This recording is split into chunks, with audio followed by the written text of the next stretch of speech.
Hail, fellow Norathians! Pull up a stool, grab yourself some elven wine, and welcome to the Nokturnal Tavern. Today is August 21st, 2026, and this is episode 002, Ghost in the Trees. I'm Nocturne.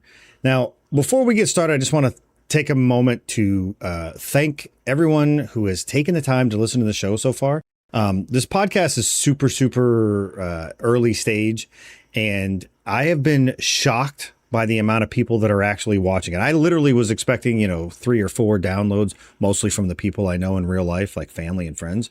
But I'm seeing like 40 and 50 downloads on day one of an episode drop. And that, I don't know if that metric is really as amazing as it seems to me, but right now it feels super good. And I just really want to give a genuine thank you to anybody who is choosing to spend their time listening to me ramble on about whatever it is I'm rambling on about. Starting this week, I'm going to start including a little quick character update so you can kind of follow my progress as I go along. Also, this is kind of for my record keeping, if you will. So I'm going to start adding in little metrics of my character. And this primarily is just going to be like my character level and how much platinum I have. And also any cool things I got up to. Obviously I'm still in the process of leveling, but for right now, we'll just go ahead and get the formalities out of the way.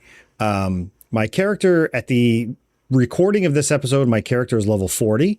I have a platinum total of 3,100 platinum. That's after having spent about 2,000 platinum leveling alchemy, which doesn't seem like a lot in the grand scheme of things when you're playing the game once you get into like the 30s and 40s. But holy cow, to think back in the olden days where it took me weeks, literal weeks to get even 1 platinum. 2,000 platinum sounds crazy. The really bad news about that 2,000 platinum expenditure is that apparently becoming a respectable alchemist requires like more money than all of New England's annual pothole repair budget. Anyway, so moving on to the agenda for this episode.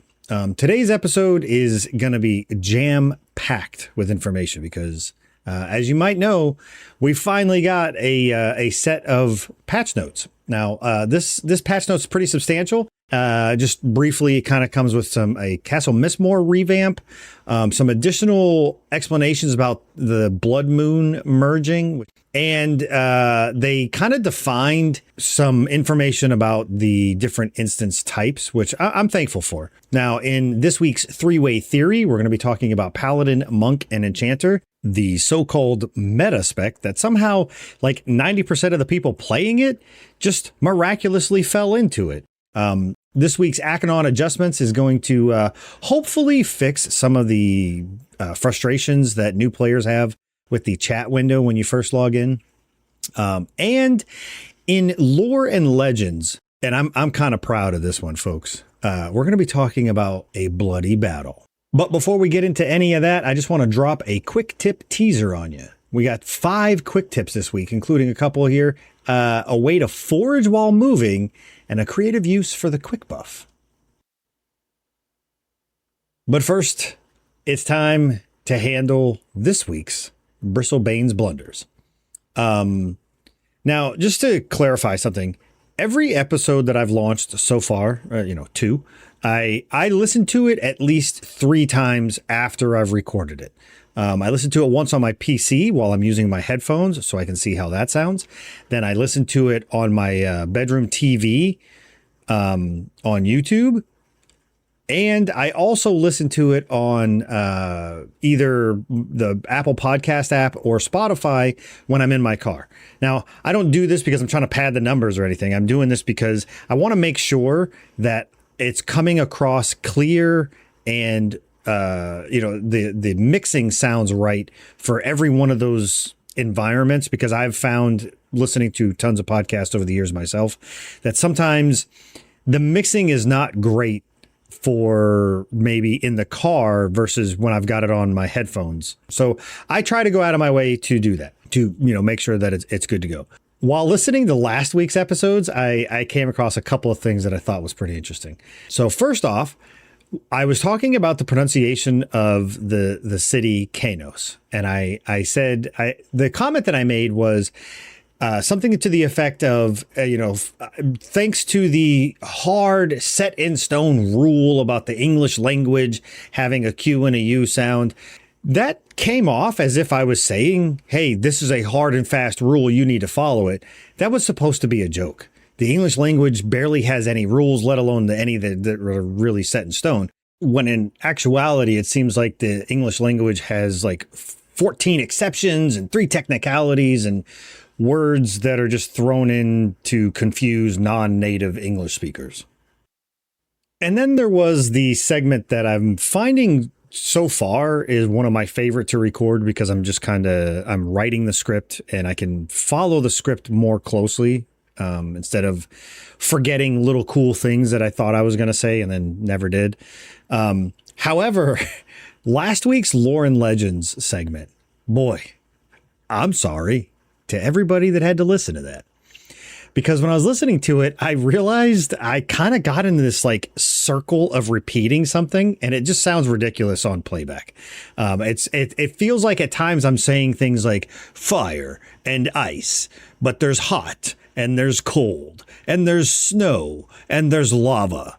And it just felt like this cycle of just repeating different words to say hot and cold. I'm sorry that any of you sat through that, assuming any of you did. Maybe the skip forward button saw a little extra use last week. But I promise this week's Lore and Legends, way meatier. And I'm actually really proud of this one. I think I finally nailed the atmosphere that I want to go for with this segment. And I kind of do a little bit more of a setup in it so that you understand why I read it so differently than the rest of the podcast.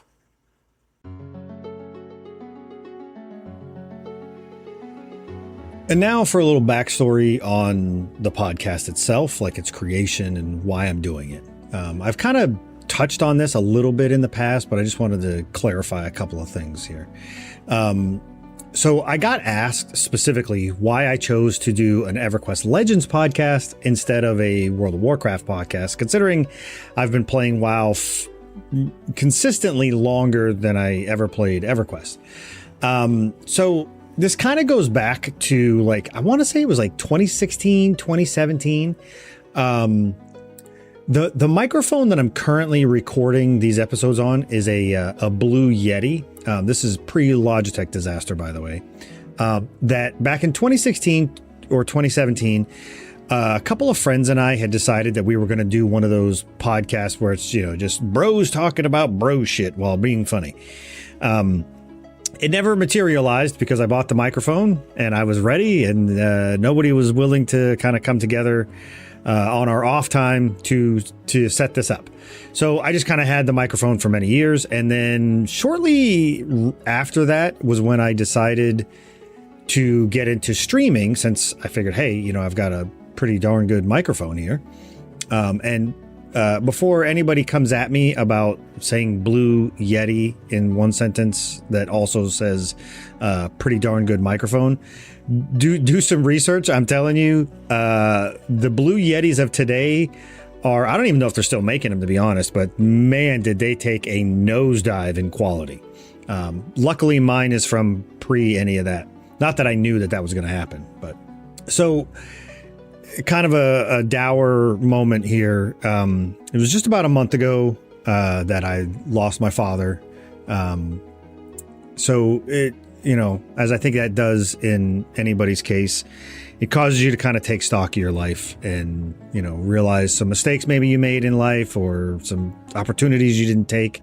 And one of the things that came out of this was the realization that I've spent the greater part of my adult life trying to uncomplicate things. I struggle sometimes with ADHD-like symptoms, which anybody that knows me in real life or has ever watched me on Twitch can attest to. I get distracted really easily. So I've gone out of my way to stop myself from doing things that will distract me away from whatever I'm trying to stay focused on. So my life has pretty much revolved around go to work, come home, sleep, wake up, go to work, and fill in those times in between with whatever I can, whether it's gaming, family, whatever I can. Now, all of this was going on right as nostalgia came knocking on my door like a 1980s encyclopedia salesman that goes by the name of EverQuest Legends. The idea entered my head that maybe I could do a podcast about it, and then I immediately fell back into my preservation mode, and I was like, well, there's probably too many people already doing podcasts. So I looked, I searched in all the platforms that I was aware of, and I only found one. It was a podcast by the name of Return to Norath, hosted by a guy named Anthonius, who's already been running a very successful, long-running podcast called Classic Gaming Today. Now, I've listened to every episode of his podcast, Return to Norath, and I've really, really enjoyed them. If you're listening to me and not him, you're definitely doing yourself a disservice. Return to Norath is like the maglev bullet train to the Nokturnal Tavern's handcar. Listening to the first episode of Return to Norath with like an ear towards, how do you make an EverQuest Legends podcast work? That gave me enough of a confidence boost to be able to decide, let's go ahead and let's start heading down this path and stop trying to uncomplicate things. Let's complicate things way more than they ever needed to be. And now to address the other part of that question, which is why EverQuest Legends podcast versus a World of Warcraft podcast. Now, before I even get into that, I just want to state, I still love World of Warcraft. As I was writing the script, I was watching the Race to World First that's currently running on Twitch. Go Team Liquid, by the way. However, I've noticed over the years, the last couple of expansions, I've been kind of falling into a pattern of falling in and out of love with WoW throughout the expansion. Now, I enjoy when a new expansion launches. Absolutely, that's my favorite time of the game. But it's as that expansion wears on, or the patch cycle wears on, they start introducing more and more systems, and they start building up on top of each other. And then whenever you have somebody like a friend or whatever that wants to jump back into the game, you try to explain to them what it is they need to be doing. And my God, you find yourself just running in circles trying to explain all the different systems. Well, you can't do this until you've done that. And then even worst case scenario is something is phased out and you spend an hour trying to figure out why they can't see the NPC that they need to see. And it just starts to wear on you.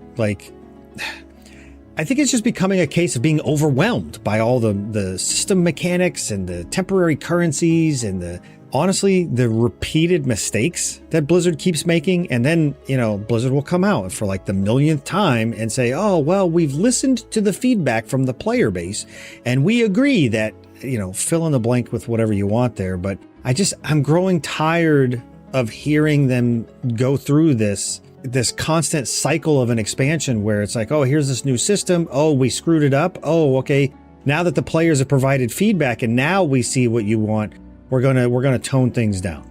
Now, EverQuest Legends has the potential to stay clear of that entire disaster because it currently doesn't exist. There's not any real systems to speak of, the kind that I'm talking about. But I will hold judgment until they've shown that they will steer clear of those problems.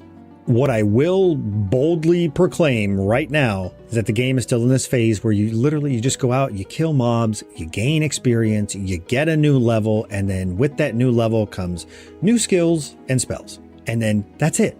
The rest of it is just take in the capital E experience that is EverQuest.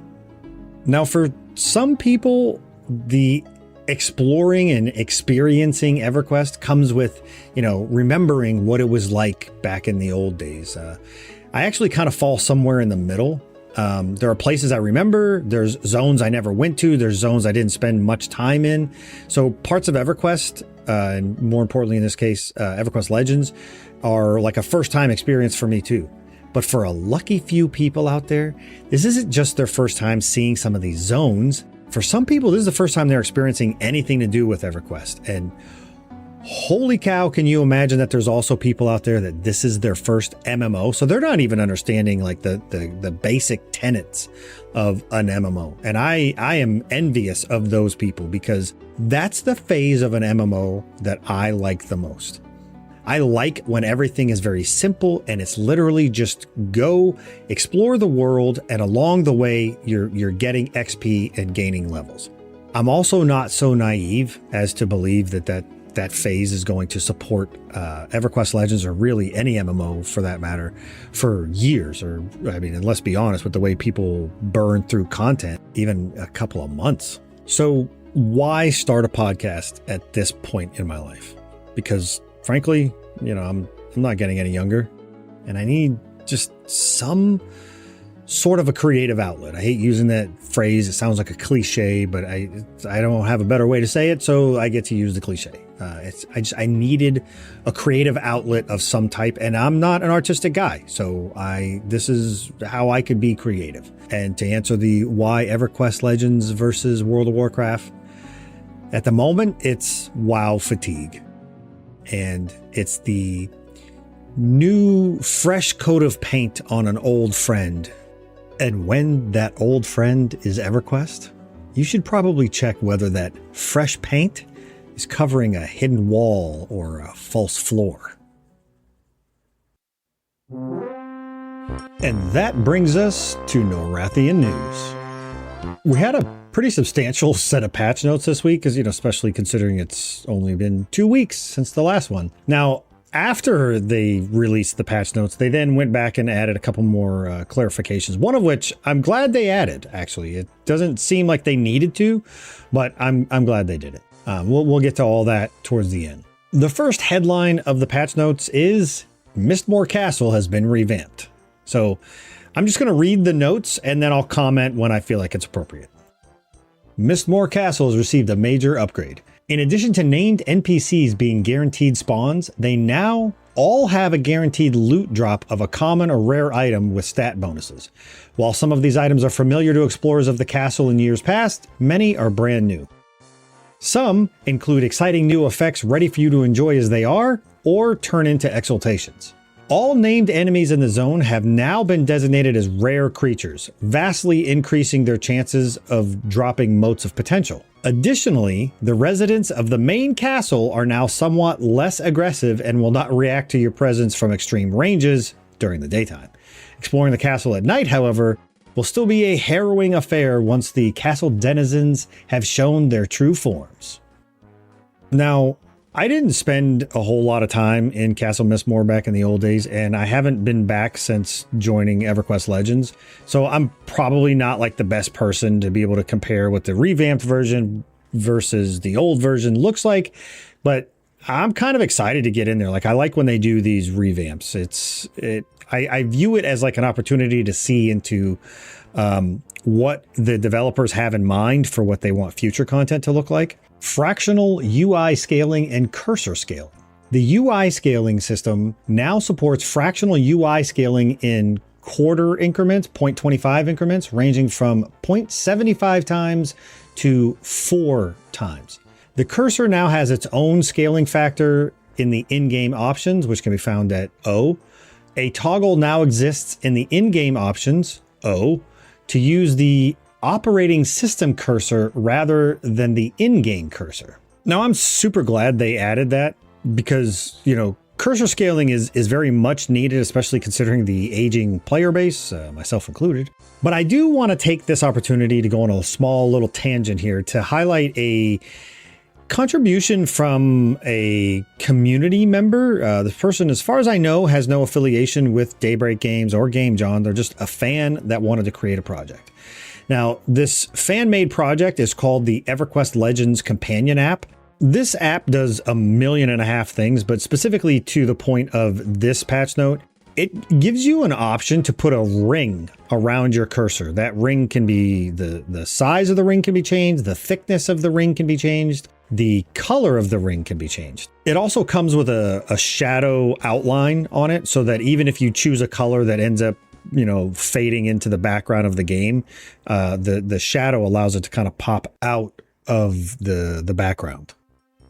The EverQuest Companion app was created by a guy named Josh Moyers, and I only use his real name here, not because I'm trying to out anybody, but there's, in any situation where you're talking about software development nowadays, with the advent of vibe coding, it becomes the responsibility of people passing along the information about these apps to do their due diligence and ensure that this isn't just something that was vibe coded by somebody who has no clue what they're doing in coding. And I'm guilty of doing that myself. I've coded add-ons for World of Warcraft. I made a thing for EverQuest a couple of years ago that would automatically read what zone I was in out of the log, and then just update a source on my Twitch stream so people didn't have to ask what zone I was in. It would just constantly update as I zoned. But I can't share those with anybody because I don't know what's really going on in that code. I can run it through a checker or whatever, and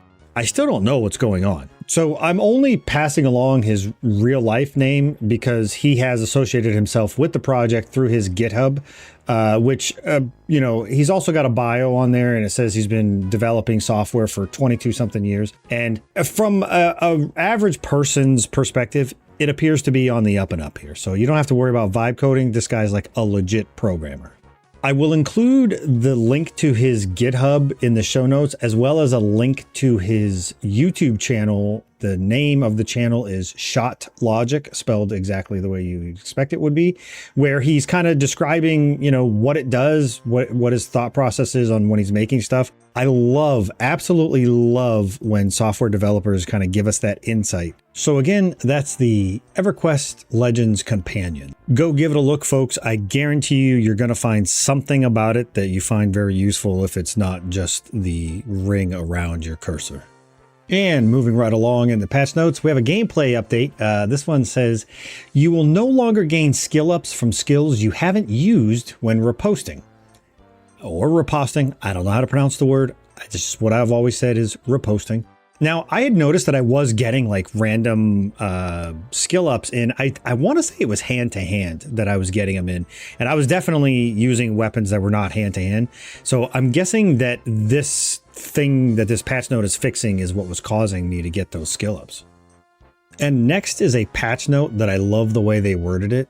It says, creatures in the plane of fear and beyond should no longer fear or charm you so hard that you're unable to approach the game for 24 hours.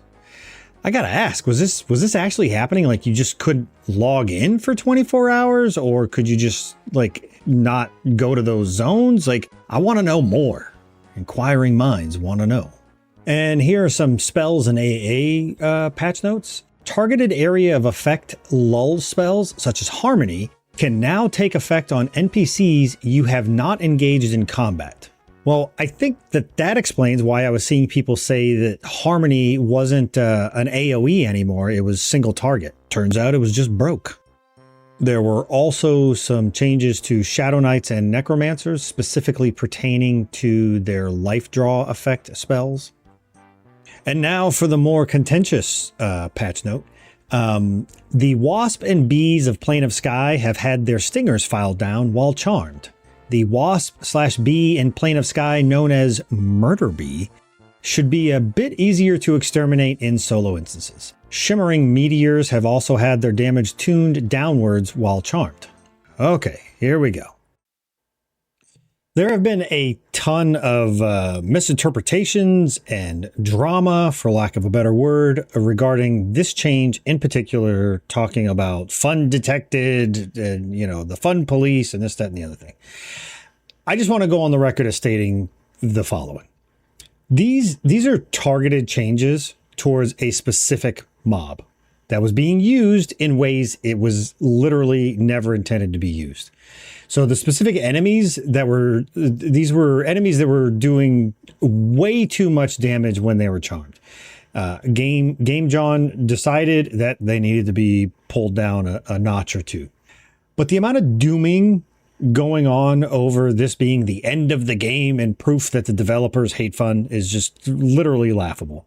I don't have the crayons or the inclination to explain why changes like this need to get made. Because for the people who need to reconsider the way they think about this change, they just never will. You're never going to change those people's minds. They're going to find something else to complain about immediately after. But the rest of us will just continue enjoying the game without those people around, hopefully. Okay, so let's get back to the tone that I want this podcast to have. Another official patch note was they fixed an issue where high-level named monsters in Kedge Keep were taking an excessively long time to respawn. Now, my question is, it just says high-level named monsters. Not every named monster is a rare, right? Like, I could be wrong, but I think there are named mobs that are just not rare. So I guess my question is, are they saying rare monsters or just the named monsters? If anybody has any insights, shoot me an email or whatever. I'd greatly appreciate it. And in yet another case of Game John trying to sabotage my podcast, I'm joking, of course, they've made some of my comments from last week obsolete. I'm glad they did, because this is a much more elegant solution, specifically pertaining to the Soldier's Brooch, however you want to pronounce it. The Soldier's Brooch quest in Wrath Mountains, it'll now allow the player to choose their reward. I wanted to try to get in and try that quest turn-in one time before I recorded, but I just never got around to it. I want to see the user interface design they did for this. Like, are you just looking at like 10 or 12 different items that you just choose one, or is it like a much more clunky hodgepodge kind of system? There's been a change to a couple of items, specifically the Guise of the Deceiver and the Amulet of Necropotence. The official patch note states, corrected an issue that allowed player illusions to be used as pet illusions. Now, as evidence that Game John does not in fact hate fun, they added a conversion button to the menu system when you right click and hold to pull out like a clicky effect or a worn effect. And when you click that conversion button, you'll get an item in your inventory called Guise of the Deceived. Then just open up your inventory, go to storage, and then underneath storage will be the activated items tab. Place that Guise of the Deceived into that tab, and then under inventory where you have the pet tab, underneath there will be a drop down called Pet Illusions. You just select that and then summon your new Dark Elf pet. And now a speed run of a few of the patch notes. Bloodmoon now has the focus effect, improved Vampirism 3. Player pets are now prevented from equipping secondary only items when they utilize a two-hander in their primary hand. All context menus will now be fully kept on screen. This includes the spell list when you right-click an empty gem. And a batch of new maps have arrived for the maps window. Now, I'm glad to see them working on new maps. You should have, in a modern MMO, you should definitely have maps of every zone you're in. But it sure would have been nice if they'd have just given us like a list of what those maps were. And also a quick note about the menus dropping off of the screen. I definitely ran into that problem myself. I would constantly have to like move windows up higher on the screen so that I could read the bottom options. I'm glad they fixed this, because this is one of those things where if a new player encounters that, they're just going to assume that the system is broke. And if they assume it's broke, A, they're never going to interface with that system again, or more detrimental, B, they're just going to be like, well, this game is borked, I'm not going to play. And then they just leave. So again, I'm glad to see them make this correction. And now, because apparently I really like punishing myself, I've decided I'm going to try to further explain something about the Bloodmoon weapon and its new focus effect that should go horribly on a audio only podcast where I can't show visually what I'm talking about. But it's specifically about the merging of the items, because previously the Bloodmoon had no focus effect. So any new ones you receive do have the focus effect on them. And there is the possibility of merging them in the wrong direction, so to speak. So as an example, let's say you have a Bloodmoon +4 that has no focus effect on it. So you've had it for 2 weeks, let's say. And then you get now, after the patch, a new Bloodmoon at +0, but it does have the focus effect. What you need to do is open the merge window of the Bloodmoon with the focus effect and drop the +4 one that doesn't have the focus effect into it. And that will result in a +4 with focus effect. And good luck trying to figure out what I meant with that description, everybody.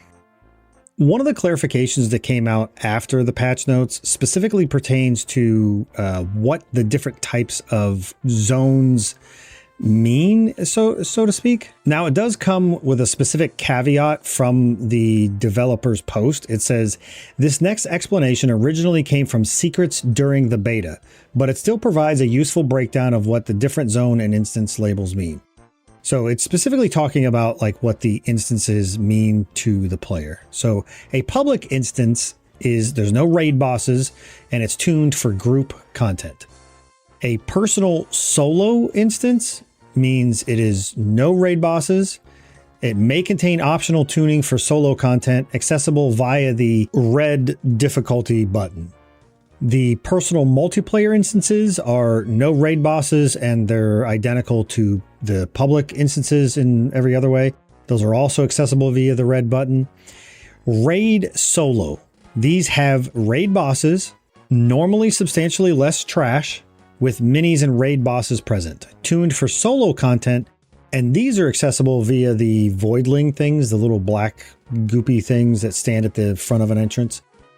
Raid multiplayer, those instances have raid bosses, they have some trash, they have minis, and there's no guarantee how much trash will be present, but these are tuned for group content, and these are also accessible via the voidling. Now, each of these types of instances have two further clarification options. They are spawning and non-respawning. Obviously, respawning means the mobs will respawn, which if you don't know, they respawn kind of quick, probably a lot quicker than you're used to.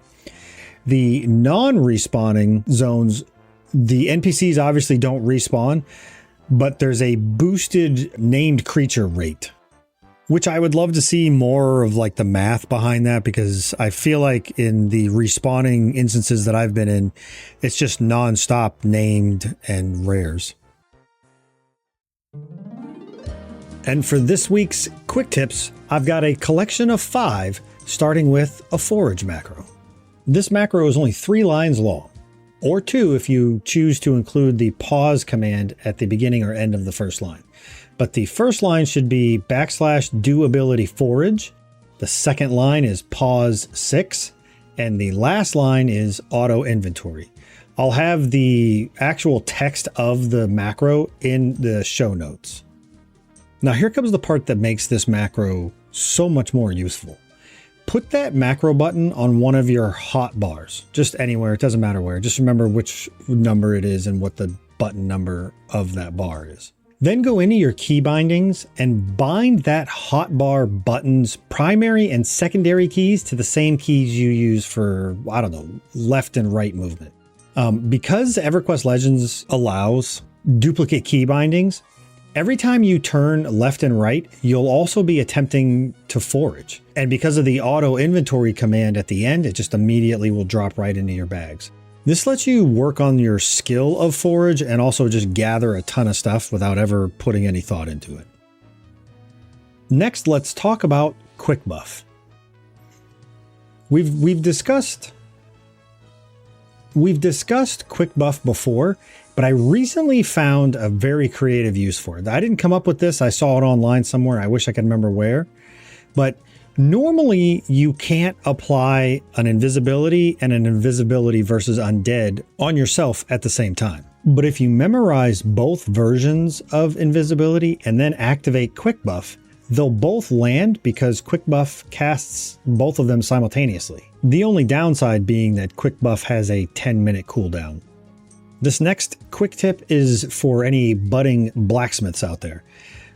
Stop selling your fine steel weapons to a vendor. I know they sell for a lot of platinum, but there's a better use. And that better use is put a fine steel weapon and a water flask, not a pot of water, but a water flask into the blacksmithing trade skill container, and you'll receive high quality bricks and pieces.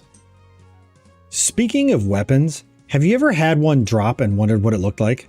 And you know, with the way that the trading system works in this game, with you can only trade something one time, you probably don't want to bind it to yourself just yet. So you want to see what it looks like, but without it now being stuck on your character. Well, if you just hold Alt and right click the item, a little visual preview window will pop up with your current character holding the weapon. Or this also works for gear as well. So any armor you have will do the same thing if it has a visual appearance. And for the final quick tip of this week, you ever out walking around and you see somebody dying and you can tell they're not going to make it. So you try to jump in and you can't kill the mob. That's part of the encounter locking system that this game has. Now that player could yell using the \yell command, and that kind of unlocks the encounter. Which allows others to attack. I don't believe they would get XP for it. It just allows them to kill it. I also think the person who did the \yell also doesn't get experience. Otherwise, I feel like that could be easily exploited. However, you could bypass all that. Just heal the person. If you have a heal, just heal the person. Sometimes, especially the newer players to the game, don't know that there's a \yell command or that is what would save them in this case. So just toss that newbie a heal, would you? Do you want to know what kind of player is never going to find themselves in that kind of situation?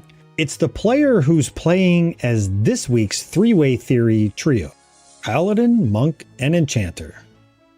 Oh boy, here we go.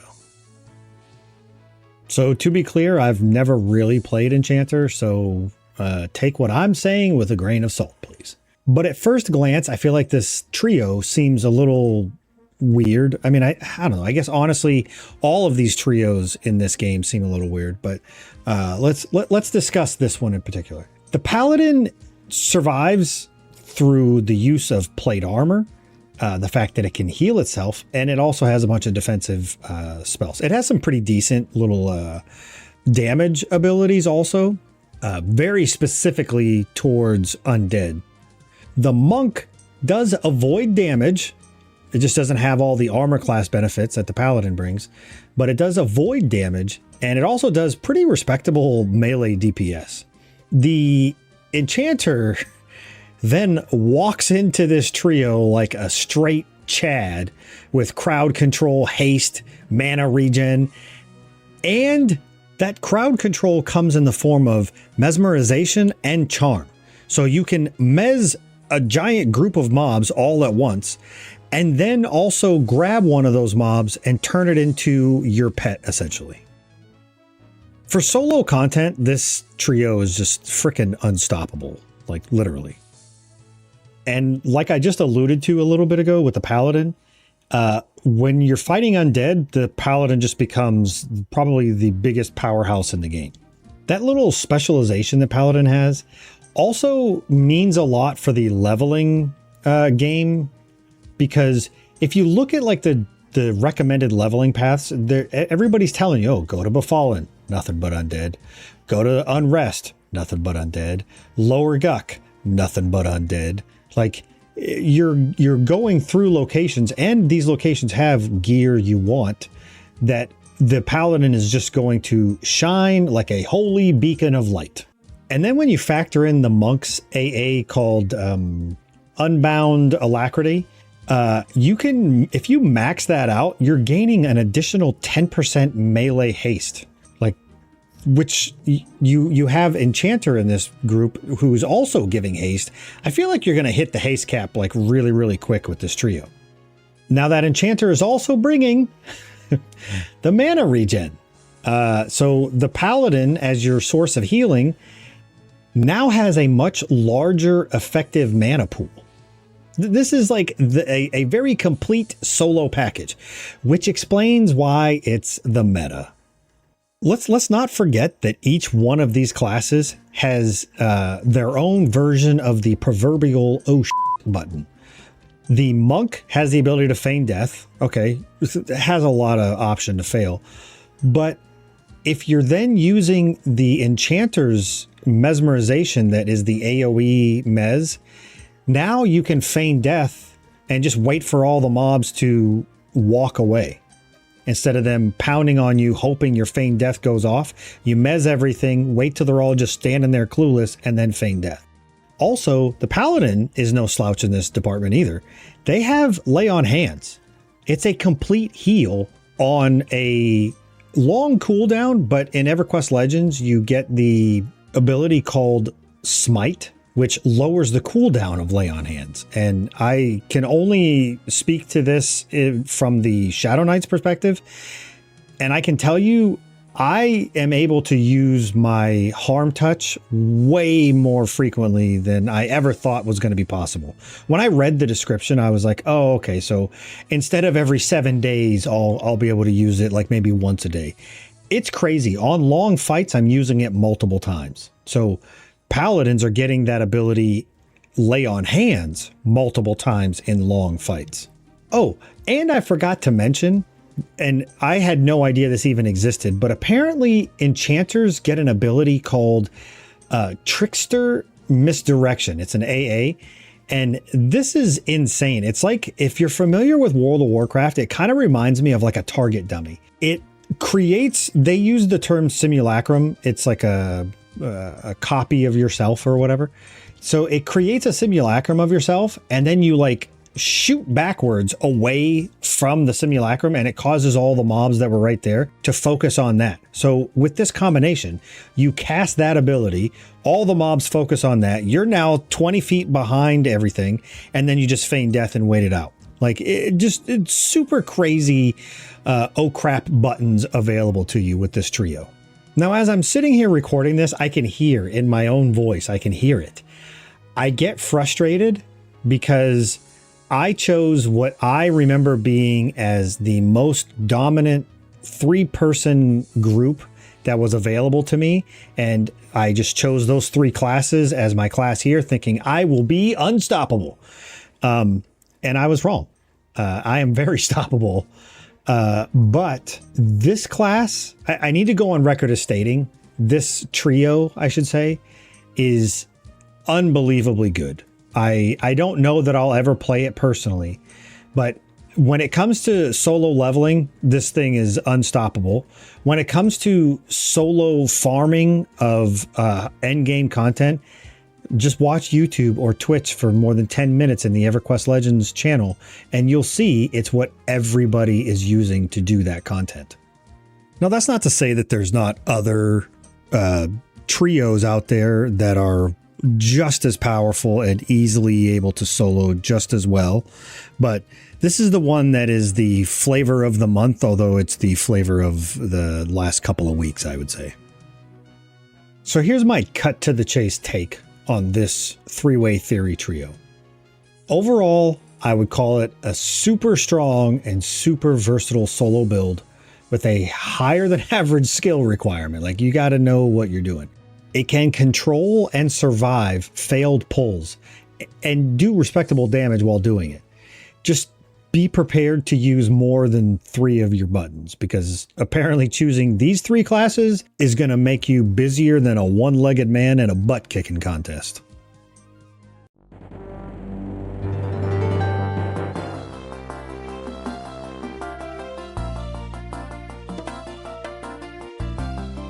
All right, folks, it's finally time for this episode's Ak'Anon Adjustments segment. Let's go on a little imaginary ride for a moment. Let's imagine there's this mythical thing out there called a new player. They're coming to EverQuest from another MMO, let's say, and they've cut their chops on the MMO scene in a modern MMO, and they decide, you know what, I got to see what all the hype is about here with this EverQuest Legends that everybody's talking about. And they come into the game And maybe eventually at some point somebody mentions, hey, a lot of the information you're looking for is down in your chat window. So they look down at the chat window and holy cow, the absolute menace of a window that chat window is for them right now is just unprecedented. Today's Ak'Anon Adjustments segment, we're going to try to wrangle up that chat window into something that can actually be utilized and doesn't strike fear into the heart of every person that looks at it, like the Eye of Mordor. Now, I just want to go on record yet again as stating this is another one of those topics that's going to be kind of difficult to truly get across here in an audio-only podcast, but we're going to give her the old college try. So just to kind of paint the picture again, when a new player joins, or the first time you load up the game, even if you're not a new player, you're going to be looking at a single window, I believe. Maybe there's a second one, but I think it's just one window where literally everything's going there. There's all the different chat channels, all the spell information, all the melee information, whatever your pet is doing, that's happening in that window also. So to clean this up, we're going to need to move some of that garbage into other windows. And you can just right click on the tab and say new tab, or you can say new chat window. Most of my chat windows have multiple tabs on them, but I want to be honest with you here. I don't want to try to walk you through copying exactly what I have because everybody's different. Everybody wants to see different information. So I'm just going to kind of give you some guides on how to set it up. And let's be clear, once you start digging into this, you'll see that some of these options, especially like the melee and the spell filters and hits modes and those kind of things, there's thousands of them, it feels like. So you just have to play around with it. But I have a little trick that I think is a great workaround for that and has helped me throughout the years figure out what I want where. So to get started, first off, my main chat window is where I generally have like the basic information that I just regularly want to see. I have a specific tab for combat on that main window. I also have another tab that handles like the server-wide channels that I've joined, but since I almost never want to see that, I that's just hidden, or not hidden, but it's not the one that I'm currently clicked on. So that's also where I just kind of put anything I don't ever want to see ever again. I then have another chat window that is for my guild and group chat, and that's all that goes to that. And then I have my secret weapon. I call it Chat 4. It's basically like a testing ground. So if I find a filter or something that I don't know what it does, but I want to see if I need it, I'll move it over to that window. And over time, I'll just kind of test it, see how it works. If it's something that I realize I don't ever want to see this again, boom, going over to the server-wide channels tab that I never want to see. Or if it's something I do need, then I can figure out what tab or window that it should be going to. But I kind of view that one as like a test bed, if you will. So that's my setup kind of at a quick overview.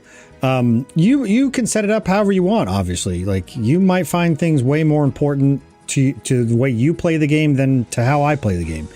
I think the important part and the big takeaway here, if you just never bothered to think about it before, is try to find a way to separate the information into places you would naturally look on your screen for that information. Bro, let me tell you, I had to take a little pause because I realized I have about 4 or 5 more pages of a script written breaking down all the different melee filters and spell filters and taunt messages and everything else. And I got to be honest with you, man. In the words of sweet Georgia Brown, ain't nobody got time for that. So instead, I'm going to leave you with this little note. You're just going to have to dig around in there and just, like I said, use a dumping ground tab or window or whatever to see what these messages do and figure out for yourself if you need them or not. I can't believe I wrote all that. That's horrible. I expected somebody to listen to this.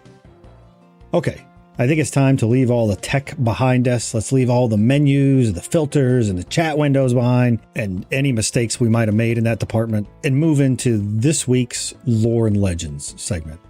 This week, we're going a little bit darker, but I also have quite the preface to give on this one.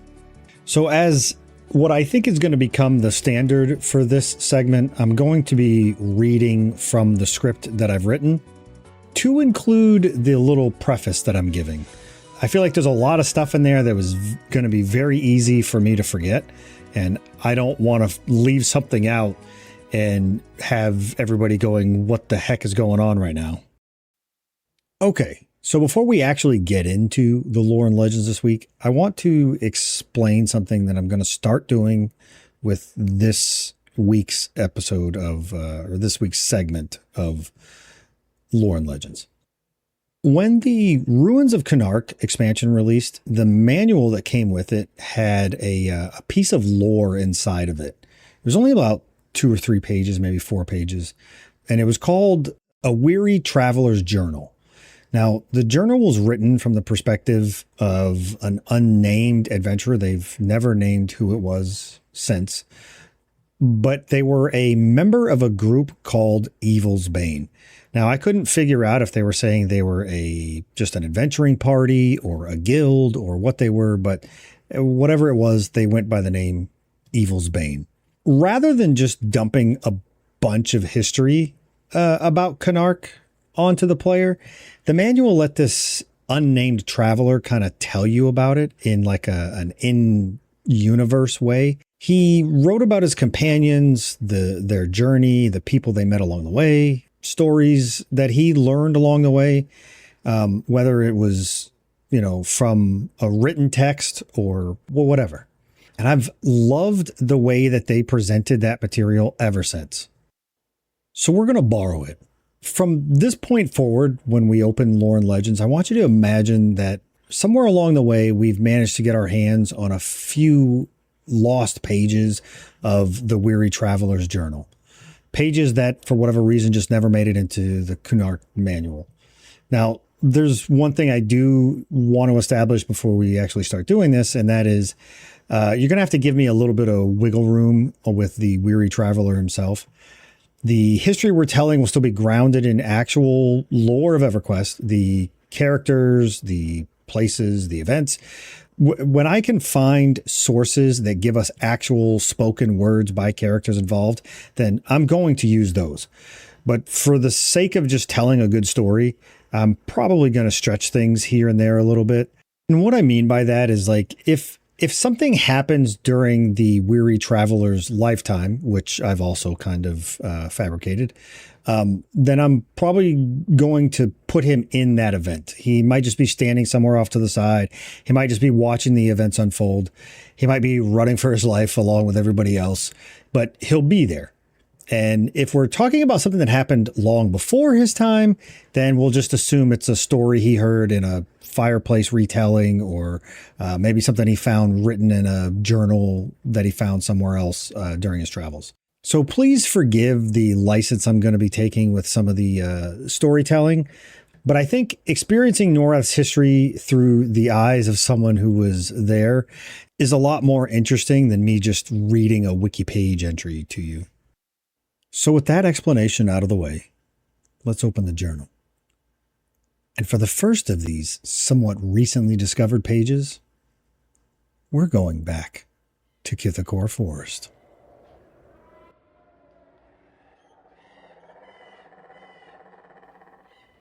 There was a time when darkness in Kithicor Forest meant little more than the setting of a sun. The trees were still the same trees. The paths still wound their way between the Commonlands and High Pass. And when night came, you didn't fear what might be waiting between them. I remember that Kithicor. Or maybe, after everything that's happened, I just prefer to remember it that way.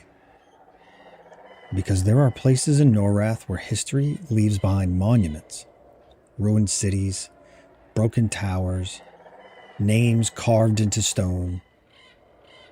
Kithicor was given something else. Kithicor was given ghosts. And the story of how that happened begins beneath Highkeep with a goblin named Nurgle.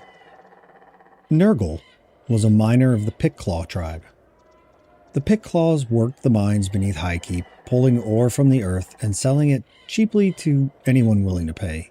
Humans, Fairdal, and quietly, the Teardal. Nurgle apparently preferred the Dark Elves. They paid better. I suppose everyone has standards. One day, Nurgle's pick struck something that wasn't supposed to be there. Something hard enough to bend the tool in his hands. Buried within the rock was a faintly glowing blue sphere, roughly the size of a small dinner plate from the Nokturnal Tavern. Nurgle didn't know what it was. He only knew he'd never seen anything like it, and something that rare had to be worth money. So he took it to Tirana Slil. Tirana was the Teardal ambassador in Highkeep. Officially, anyway. In truth, she also served Neriak as a spy and broker. When Tirana examined Nurgle's discovery with magic, the sphere answered with a flash powerful enough to burn her fingers. And that's when she realized the goblin had found something extraordinary. She looked upon the stone and exclaimed, "By Inaruk's hand, this is no mere metal." She questioned Nurgle. Where had he found it? Was there more? Nurgle didn't know. But Tirana knew enough. The stone, and word of its discovery, had to reach Neriak. First, she convinced Nurgle to show her exactly where he'd uncovered it. And once he had, Nurgle had outlived his usefulness. Tirana returned to Neriak with the sphere and placed it into the hands of Larthik Kashin. But whatever reward she imagined waiting for her, she received no such reward. Instead, Larthik ordered her straight back to Highkeep, and he sent no orders with her. Orders Tirana would never deliver. There were people watching the Teardal even then. Felon in Deepwood, an operative of Tunair's martyrs, had noticed Tirana's sudden journey to Neriak. When she returned through Kithicor, Felanin and those who had joined him were waiting for her. The fighting was brief. Tirana fell, and among her possessions, Felanin found Larthik's orders. That was when we learned what Neriak intended to do. The Teardal were coming for Highkeep. Now, if you've never understood why Highkeep was worth marching an army across Antonica to capture, look at where it stands. Highkeep wasn't simply another fortress. Control Highkeep and the passage through High Pass, and you control one of the most important routes between eastern and western Antonica. Neriak understood exactly what that meant. If the Teardal could seize Highkeep, they could strengthen their own position while driving a wedge between Kanos and Freeport. They wanted a stranglehold over the races they considered their enemies.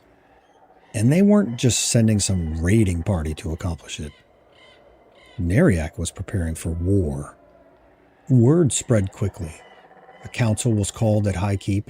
Lord Tethys and Carson McKay begged the other powers of Norath for help. And what followed was, well, perhaps the most Norathian response imaginable. Everyone had a reason they couldn't come. Kanos feared that committing its forces elsewhere would leave the city vulnerable to enemies at home. Freeport was so divided between its own factions that neither side dared leave the other unattended.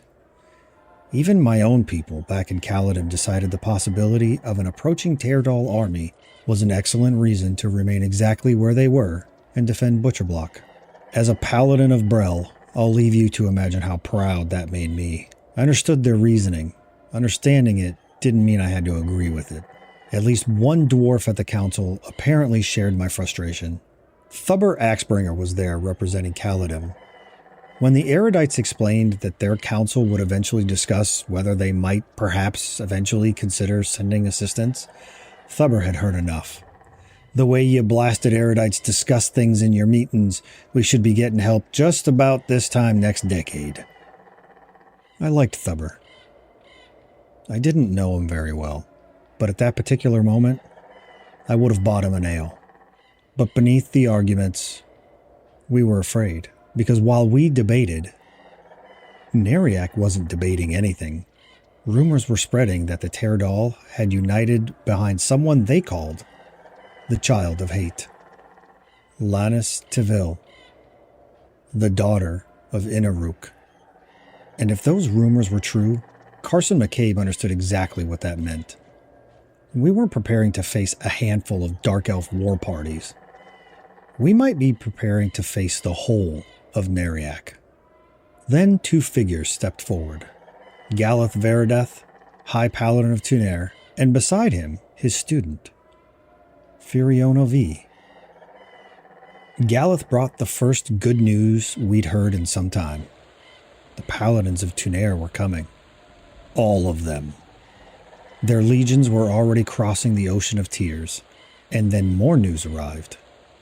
Adventurers from across Norrath were volunteering to fight. Dozens of them. People with no kingdom ordering them there. No army compelling them. Just people who understood what would happen if High Keep fell. I know something about trusting the people beside you.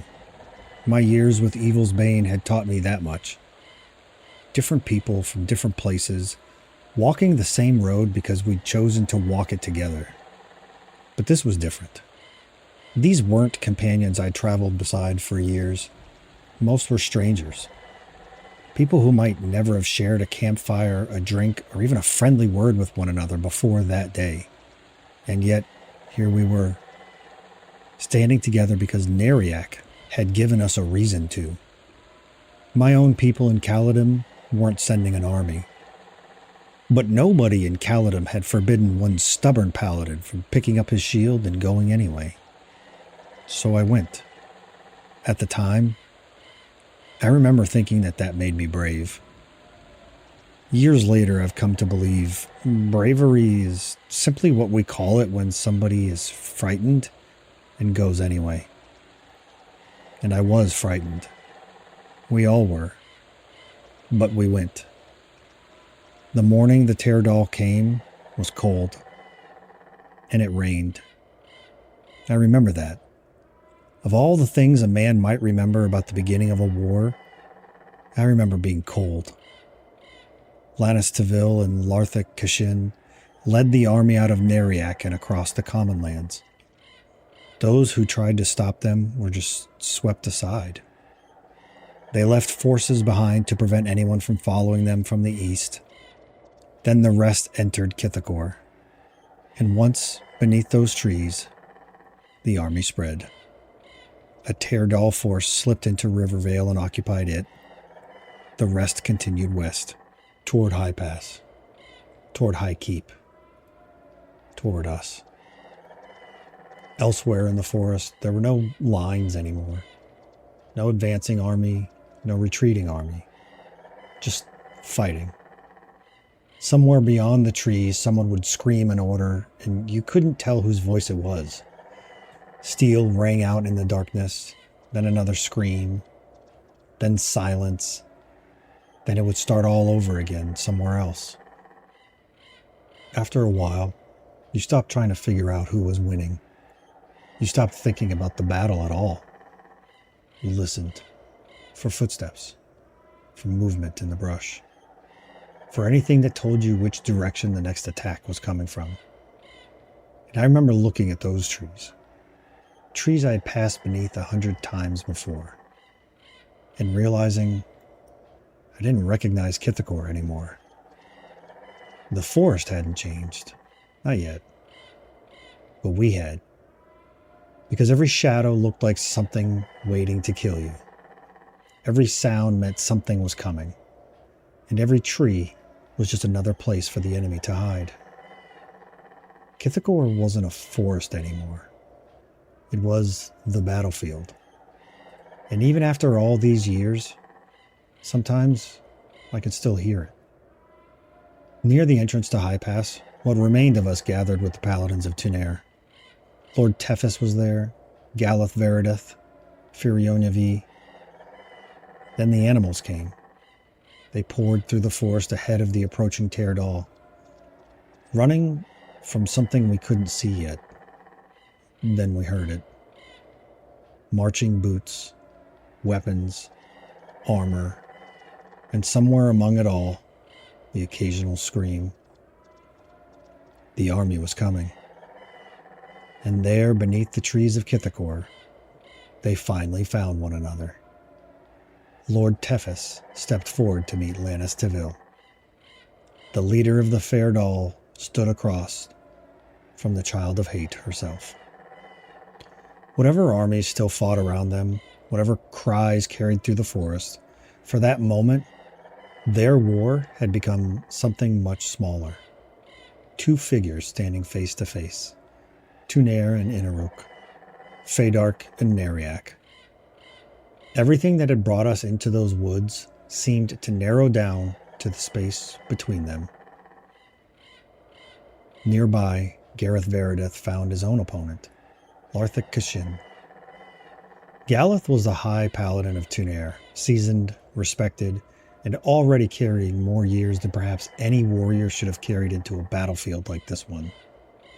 I was a paladin myself, though Brel and Tunair had set us upon very different roads. But standing there, I didn't see a paladin of another faith. I saw a man who had made the same promise in his own way that I had made in mine. Stand between the danger and those who cannot. Across from him stood Lerthik, the Teardal who had been entrusted with that strange blue stone brought back from beneath Highkeep. Neither man needed to be told what came next. And then there was Firiona V. Still young, still Galeth's student. Standing among people whose names already carried histories of their own, while her story was just beginning to form. She stood behind her mentor and the paladins of Tunair as the forces of Neriak closed around them. Lord Tethys before Lannis Tavil, Galeth Verideth before Larthik Kashin, Firiona V among them. And somewhere beyond those names history would remember the rest of us. For one brief moment, the people who would shape what happened next stood beneath the same trees. Then Lord Tethys raised his fist and called out to Lannis. By the grace of the Mother, you will be stopped, Child of Hate. Lannis laughed, and then Kithicor erupted. Lord Tethys met Lannis Tavil beneath the trees of Kithicor, and for a time he held against her. But Lannis was the Child of Hate. Every attack seemed to come harder than the one before it, until finally Tethys fell. I remember seeing Firiona move toward him. Maybe she thought there was still time. Maybe we all did. But there wasn't. And when Firiona realized that, Lannis was already running for her. Now it was Firiona V who stood before the Child of Hate. And watching the two of them fight, I don't know that I could imagine two people more different. Lannis fought like fury given flesh. Every strike carried anger behind it. Every attack seemed meant to end the fight immediately. Firiona gave her none of that fury in return. She waited, watched, defended herself when she had to, gave ground when she needed to, and then waited some more. I carried a shield long enough to recognize what she was doing. Firiona wasn't trying to match Lannis's fury. She was surviving it. Waiting. Letting the Child of Hate spend herself against every defense Firiona put between them. And slowly, it began to work. Lannis was slowing. The attacks that had come so quickly were taking longer. The fury was still there, but the strength behind it was beginning to fade. And Firiona knew it. Then, the fight changed. Firiona stopped giving ground. She attacked. And Lannis Tavil, the Child of Hate, began moving backward. For the first time that day, I think some of us allowed ourselves to believe this might actually end. That we might survive Kithicor. We should have known better. Because somewhere nearby, Galeth Verideth was losing his own fight. His battle against Larthic Kashin had gone very differently. Galeth had experience that few warriors could match. He was a paladin of Tunair. I served Brel. Different gods, different people, different roads that had somehow brought both of us beneath the same trees. But there are some things one paladin recognizes in another. Galeth wasn't fighting because he believed himself invincible. He was fighting because there were people behind him who needed him to stand. But faith doesn't stop the years from finding you. And the longer they fought, the more the advantage shifted towards Larthic. Then Lannis called out for her mentor. Larthic heard her. And whatever restraint remained in him disappeared. He struck Galeth down. The High Paladin fell, unconscious. And everything changed. I didn't understand what I was looking at when Larthic reached into his armor and produced the sphere. Why would I? It was just a blue stone. The same strange object Nurgle had pulled from beneath Highkeep. The same object Tyrannus Lil had recognized as something far more powerful than the Goblin Miner understood. The same object that had been carried all the way back to Neriak. We had fought an entire battle while that thing waited among us, and none of us knew what it was really capable of. Then Larthic raised it towards the sky and called upon Inaruk. Inaruk, in the name of Lannis Tavil, I beseech you, attend her. There are moments from that day that have faded. Faces, voices. I couldn't tell you anymore exactly where I was standing when some of it happened. But I remember that stone. I remember what happened when Larthic called the Prince of Hate. The sphere answered. A rift tore open to the plane of hate. And Larthic had called upon something he could not survive. The power he'd unleashed consumed him. Lannis was drawn upward and disappeared into the rift. And suddenly, the battle we'd been fighting didn't seem to matter anymore.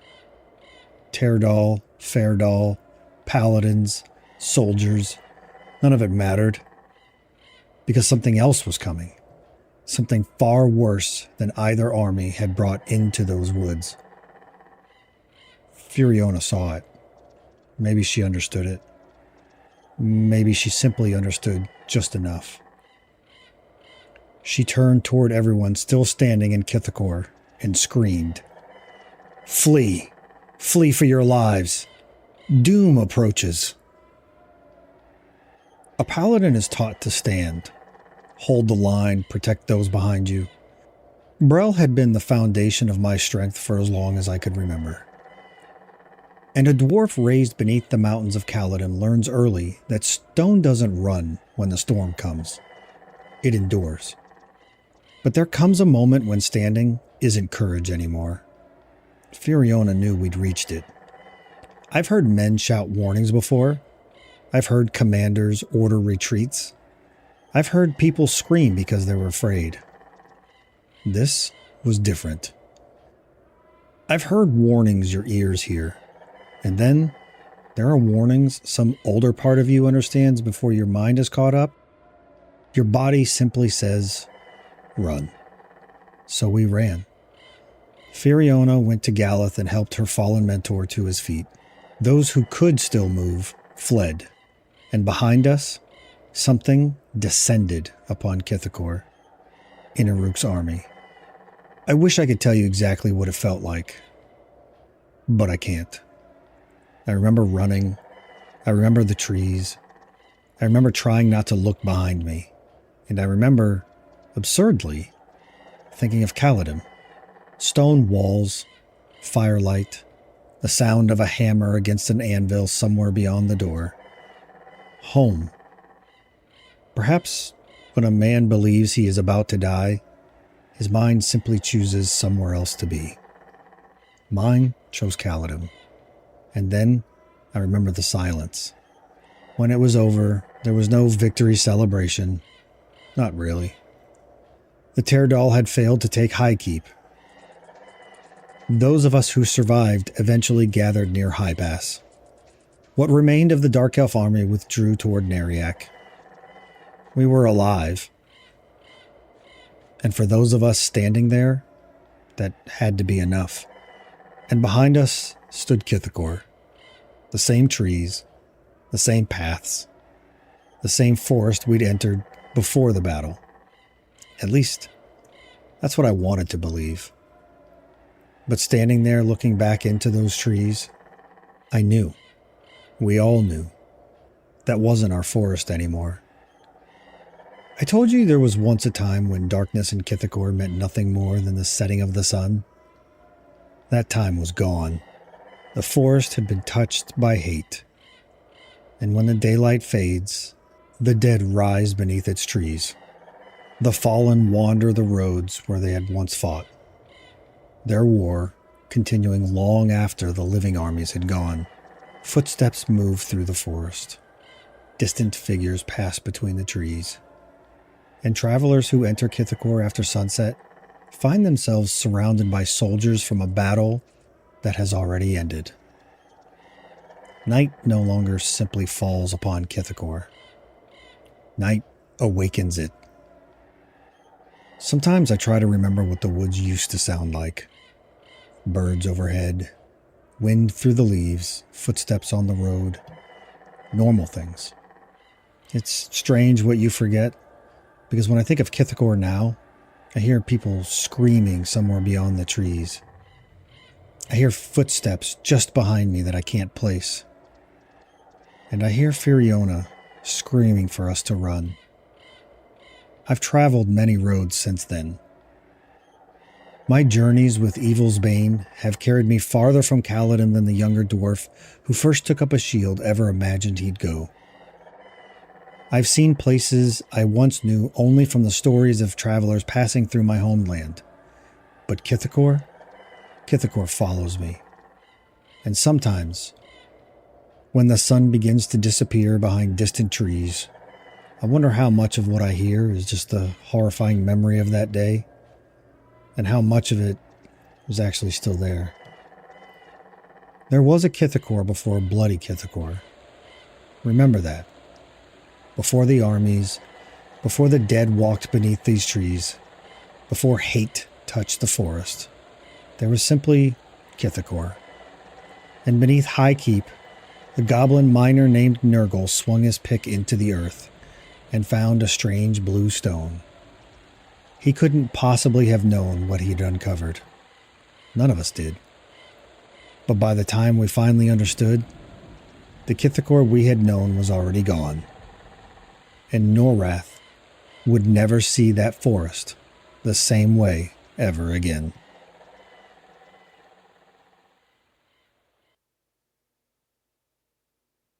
So that's the narrative story that's actually in Norrath. But there's a part about the Bloody Kithicor event that I think makes this story so much cooler. Players were actually there for this. It's known as the Battle of Bloody Kithicor, and it was brought into EverQuest through a GM event. Now we're talking early EverQuest here. I believe it occurred on Halloween of 1999. And I want you to think about what playing EverQuest was like during that time. Nobody had the 27 years of accumulated EverQuest knowledge that we have now. There were no decades worth of wiki pages or YouTube videos. For the players that experienced this in-game event, the world was still fresh and new. And suddenly, the world started doing something. Players weren't simply just being told about something that was terrible going on over in Kithicor. They actually experienced the Battle of Bloody Kithicor, as it's called, in the game. And then when it was over, Kithicor had changed. That is the part that I absolutely love. Because those undead soldiers that would come to define how Kithicor is at night, those weren't just mobs that some developer or designer just dropped into the zone because they were like, hey, let's make the run from Common Lands to High Pass suck a little bit more. Although mission accomplished.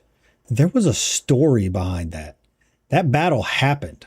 Kithicor got corrupted, and now, every night, the dead show up. The aftermath of that story became part of actually playing EverQuest. We talk about living worlds in MMOs all the time, but I wish I could have been there to have experienced that story unfolding in that zone, and it now still to this day having after effects that are still being felt by brand new players that come into the world and they accidentally find their way into Kithicor at night. And you don't have to have participated in the event to see the effects of it. You don't need to know the story I just told you. You just have to stand at the entrance of Kithicor and wait. Because sooner or later, the sun's going to go down. And the forest is going to tell you something crazy happened here. I love that. Normally, this is where we would check the Kainos message board, but when I checked the post box this time, i.e. my email at nocturnegaming@gmail.com, there was nothing in it. So there's really not anything for this segment today. But if you have a guild announcement, a community event, just maybe even like a question, a listener question, or anything else you think belongs on the message board, send it my way, and we'll see about adding it to the Kainos message board for next week's episode. Now, this week, we do actually have something for the new and old friends segment. It's actually a personal one. Last week, I talked about the tribute video for my old guild, Celestial Rising. While I was going through the names in that video, I came across one that belonged to someone that actually I had gotten into EverQuest sometime around 2000, 2001. I'm not exactly sure when, neither is he. But that character's name was Pavaran. Seeing that name again made me wonder whether he might be interested in trying this version of the game, or maybe he was already playing. I don't know. So I reached out to him over Facebook, and we talked for a little while about EverQuest Legends, and the many, many years that have passed since the last time we spoke. And, you know, forget the EverQuest thing. It was just good to reconnect with him after all that time. He's such a good dude. And I don't know whether he'll decide to give EverQuest Legends a try. He hasn't spoken to me about it since then, so I don't know if it's going to happen, but I'm hoping at some point maybe I'll be wandering around Norrath and I'll just see the name Pavaran walking by again. Although, to be completely honest, I don't feel like I get a lot of time to play the game anymore with production of this podcast, especially this episode, which is creeping up on an hour and a half at this point. So with that being said, I think I'm actually going to wrap it up here. So if you're enjoying the show, please toss us a follow so you don't miss the next episode. You can listen to the Nokturnal Tavern podcast on Apple Podcasts, Spotify, Podbean, and on YouTube, which, for the record, was a pain in the rear end to get set up. You can also find me on Twitch at Nocturne13. You can find me on YouTube at Nocturne Gaming 6000. On X or Twitter, it's at Nocturne Gaming 1, the number 1 at the end. On Instagram at The Nokturnal Tavern, and on TikTok at Nocturne Gaming. Man, that's just a mouthful. Like, there needs to be a better way to plug your socials when there was no way to grab the exact same username on all of those platforms.